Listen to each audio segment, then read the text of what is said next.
Hola, buenas tardes. Vamos a continuar la sesión que corresponde al módulo número 1, que es el de Introducción a la Participación Política. Antes es importante comentar que existen en lo que se refiere a participación política diversas modalidades, donde la más importante sin duda alguna que tenemos que reconocer es la participación electoral, que es la más difundida que se tiene sobre todo en las democracias occidentales y en la actual modernidad. Veamos qué es lo que nos dicen algunos autores. Todos coinciden en que la participación electoral no es más que una de las modalidades de participación política y quizás ni siquiera la más importante, pero como les decía yo al inicio, tal vez sí es la más extendida, la más difundida, la más universal y la que más se practica en los sistemas democráticos en toda esta región que conocemos geográficamente como Occidente. Ese hecho de que denominamos voto en esos segundos finalmente es muy importante y los sistemas políticos han querido darle como la mejor forma de poder regular los conflictos que se tienen, porque finalmente desde un punto de vista jurídico todo está reglamentado en lo que tiene que ver en los consensos que se alcanzan cuando estamos hablando de las votaciones, que está por ley. ¿Qué definición podemos encontrar en cuanto a la participación electoral? Tenemos que es un acto relativamente simple, lo tenemos porque en unos segundos vamos el día que se lleva a cabo la elección y cruzamos la boleta por aquel candidato o candidatos que consideramos. Sin embargo, no se debe olvidar que el sufragio ha sido en la mayoría de los casos el resultado de importantes luchas entre los detentadores del poder y los desafiantes. ¿Esto qué es? Históricamente podemos darnos cuenta que desde el siglo XVIII, cuando arranca la Revolución Francesa, siglo XIX con la consolidación ya de los estados democráticos y todo lo que fue el siglo XX con las interrupciones de ambas guerras mundiales, vamos encontrando que el conflicto finalmente, la forma de regularlo fue a través del voto. De ahí entonces que se convirtió en la herramienta más importante visto en la perspectiva de la participación política. Es importante también mencionar que en muchos países este derecho nunca se ha concebido ni está asegurado, sino que con frecuencia se somete a abusos, fraudes y engaños, donde es fácil darse cuenta que la participación electoral no está eficazmente tutelada, sobre todo en las democracias emergentes que tienen todos los países características distintas.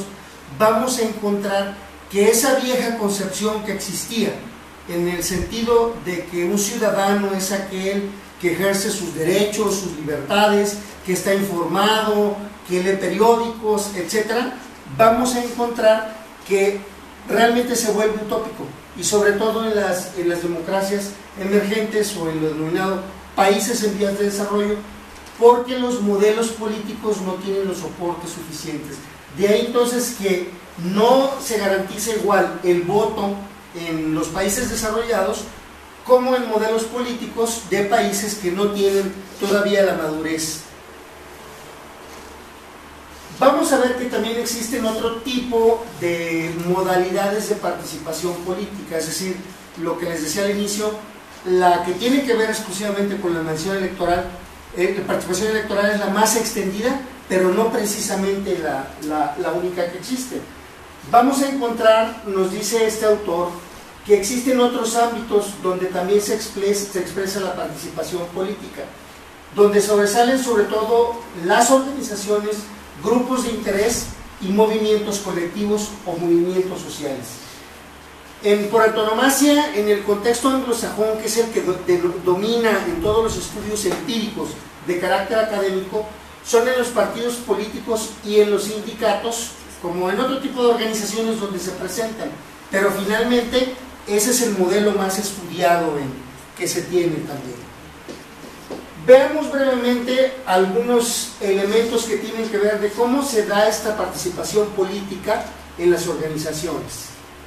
Tenemos que desde el punto de vista académico, la mayor parte de los autores sostienen que las organizaciones constituyen el instrumento principal de la participación política, es decir, A diferencia de lo que tiene que ver con la participación electoral, que se reduce a una participación individual que está regida más por estímulos y por otro tipo de comportamientos, aquí vamos a encontrar que la participación política de alguna manera se da sobre todo en organizaciones y tiene mayor impacto, es más trascendente. Podemos ver, por ejemplo, también que se puede demostrar que el fenómeno de la participación política sucede en las sociedades que se caracterizan porque los que tienen mayor nivel socioeconómico son los que más participan y por tal los que más influyen. Esto es, los estudios empíricos de los países anglosajones, en particular Estados Unidos y la Gran Bretaña, vamos a encontrar que han hecho un estudio donde, si esto fuera como un triángulo, en la cúspide del poder se encuentran, bueno, aquellas personas que son dueños de su tiempo, que tienen resueltos sus problemas económicos, que tienen un mayor desarrollo en todos los sentidos. Eso obliga a que también tienen mayores elementos ellos para poder influir en los diferentes tipos de organizaciones, llámese corporativas, llámese sindicatos, llámese organizaciones políticas en general. Entonces esto genera una desigualdad para quienes no tienen el mismo desarrollo socioeconómico que ellos. Entonces empezamos a encontrar aquí que la participación política entonces tiene también sus elementos de contraste. Una cuestión muy interesante de que algún autor está manejando, en particular es un autor italiano que es Pisorno, nos dice que la conciencia de clase promueve la participación política y a su vez la participación política acrecienta la conciencia de clase. Esto es, visto en un análisis transversal en lo que pudiera ser la participación política en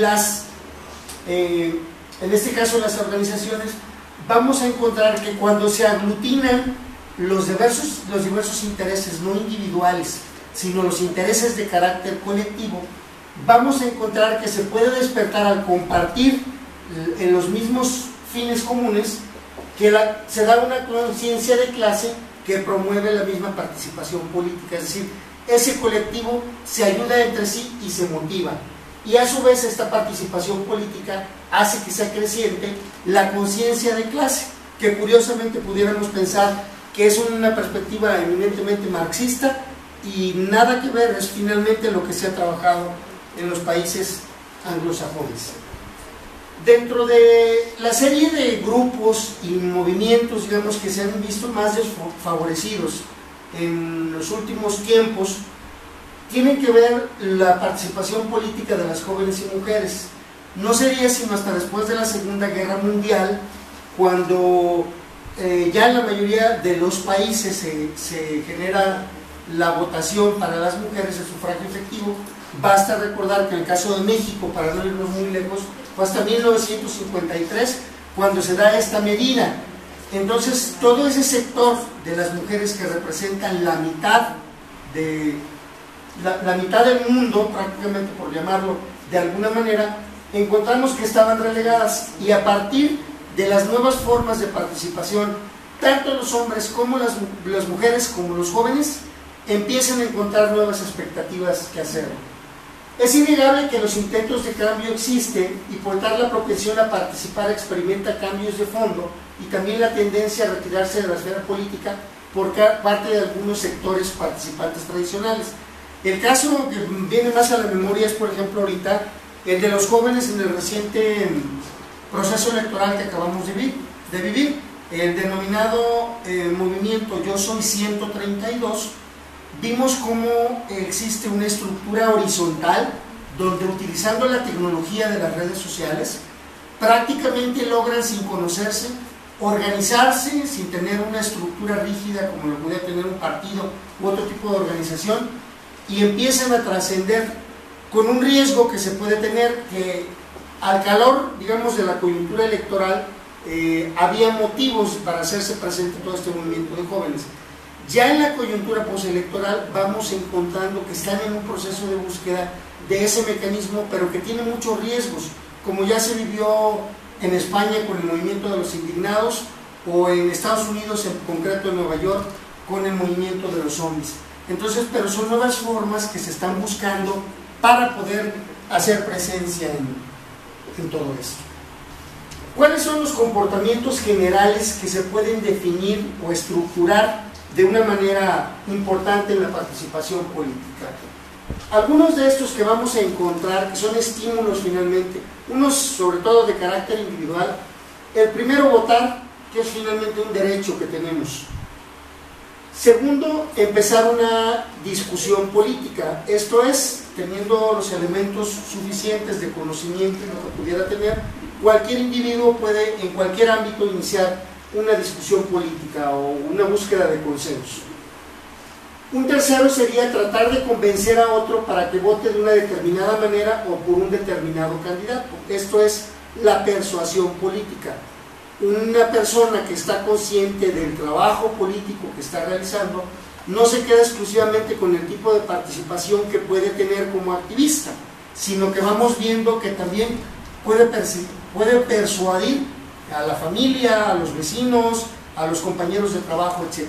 Pero por eso es importante como categoría también de análisis, tener contacto con algún dirigente político. A nivel individual, en este tipo de participación, todos los que lo hacen siempre buscan estar en contacto con algún dirigente de partido, pero sobre todo con algún funcionario con un cargo de elección popular, llámese presidente municipal, diputado local, diputado federal, gobernador.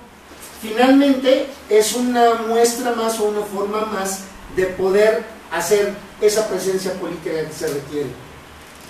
Otra vía que tenemos es dar dinero a un partido político. Quien tiene los recursos, y a veces quien no los tiene pero que le gusta la actividad de política, de su propio bolsillo participan y dan lo que pudiera ser a lo mejor su sustento diario, pero esa es la camiseta o la mística que se tiene por la pasión política.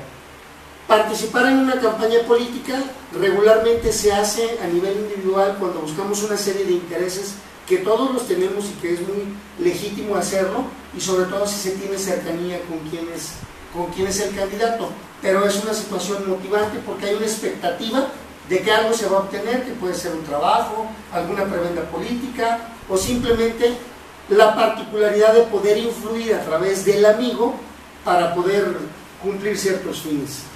Participar en comicios electorales, que puede ser desde el individuo como candidato, visto en la perspectiva de que aspira y es un derecho que también tenemos, o simplemente como individuo también integrado como activista en las diversas coyunturas político-electorales.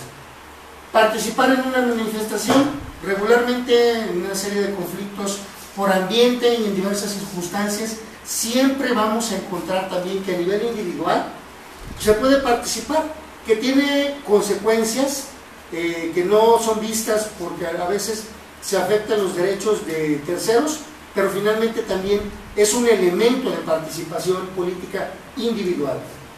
Y finalmente participar en reuniones donde se toman decisiones políticas, ya dependiendo del nivel, de la trayectoria de cada uno, está esa expectativa para poder influir.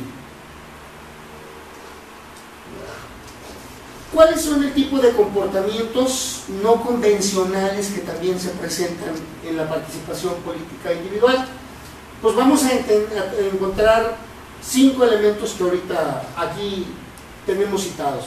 El primero puede ser adherirse a un boicot, es decir, no es ilegal, pero finalmente es una medida que a lo mejor no gusta, por citar el caso Soriana, que se me viene ahorita a la memoria, y que están bloqueando algunos partidos que no fueron beneficiados en el caso particular de elección en México. Negarse a pagar los impuestos por alguna situación conflictiva también que siempre se da en las localidades como una muestra de manifestar que no se está de acuerdo con el statu quo. Ocupar edificios o fábricas cuando estamos hablando de gente en el ámbito laboral que participa en sindicatos y que son las formas que tienen más fuerza para poder lograr preventas o cambios en lo que no les agrada. Participar en una huelga, en el caso en concreto de México, hace ya un buen rato las huelgas no han tenido la contundencia, y sin embargo es una herramienta que en el orbe, en todos los países occidentales, se sigue manejando y está dentro de la ley.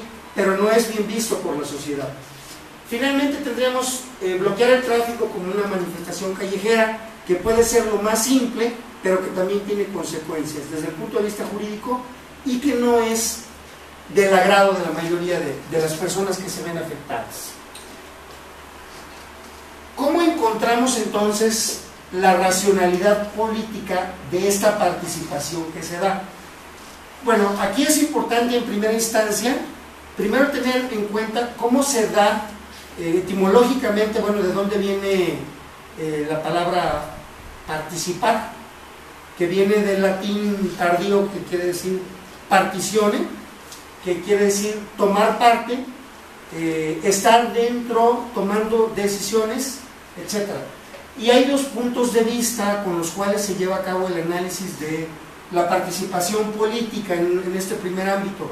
Uno tiene que ver con una cuestión más de carácter instrumental, o también le llaman algunos autores racional, que va con fines muy concretos, ¿no? Aquí vemos, por ejemplo, el elemento instrumental, la persecución de un objetivo concreto, específico, la elección, por ejemplo, de un determinado candidato, la victoria de su propio partido. A veces está subordinado a un elemento expresivo, a la reafirmación de la propia pertenencia a una comunidad cultural, a alguien que comparte los mismos valores, que pudiera ser un grupo étnico. Participa no solo con el fin de tomar parte, como dice el concepto etimológico, sino en algunos casos especialmente para sentirse parte de, es decir, el sujeto en búsqueda de reconocimiento. Veamos qué es lo que nos dicen algunos autores, algunos especialistas sobre estos temas de la participación política. Empezaré por citar a Olson, que es un autor clásico, donde la preocupación que él expresa en sus análisis es la consecución del objetivo de la gente que participa. ¿Qué nos dice Olson? Y cerramos una primera aproximación. No es por los demás verdad que la idea según la cual los grupos actuarán en su propio